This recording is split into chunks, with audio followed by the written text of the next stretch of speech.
Hey, I'm DiPaolo, and welcome back to your first Homebuyer series. By now, you've checked your finances, talked to a lender, and understood interest rates and down payments, and you've gotten your pre-approval letter in hand. And now you're ready to start looking at houses. But before you fall in love with that first home you see, let me tell you why that pre-approval is about to become your best friend. A lot of buyers skip straight to house hunting without getting a pre-approved. They find a home that they absolutely love, and then reality hits. They need to get pre-approved, which takes time. And guess what? While they're waiting, someone else will swoop in, put in an offer, and walk away with the house. Or worse, these potential buyers show up to look at an owner-occupied home without a pre-approval, and the seller and their realtor are basically left in the dark wondering, did this person even have the money to buy, and will they be wasting all of our time? It puts the sellers in a bad position, and if you're wanting to start off strong with the right foot forward, this is not the way to do it.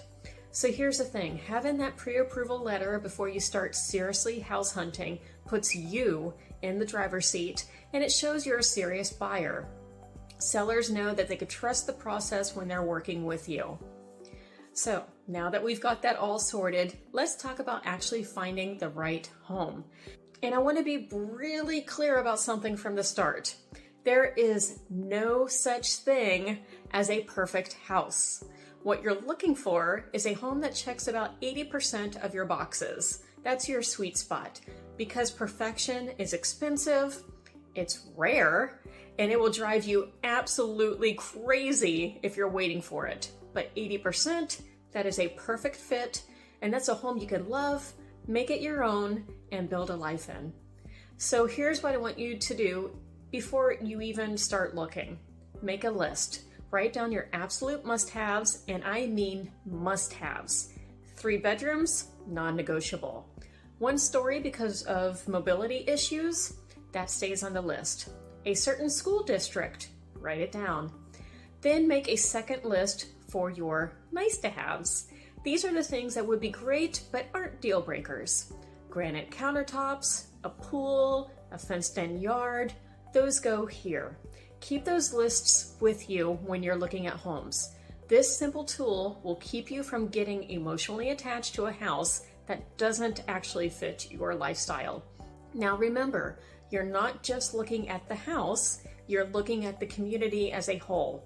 And honestly, you're evaluating whether this is a place where you actually want to live.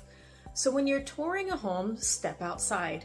Look around. Are the neighbors' yards well maintained? Does the street feel safe to you? Is there a sense of community, or does it feel isolated? Drive through at different times of the day too. Visit on a weekday morning when people are getting ready for work.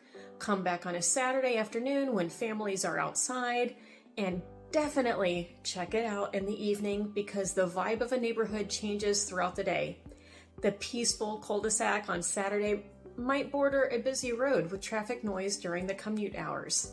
You want to know what you're really getting into, and I can give you my personal story too with my first house. So pay attention to the little things too. If there's a good amount of deferred maintenance on other homes, and are there cars parked in the yards?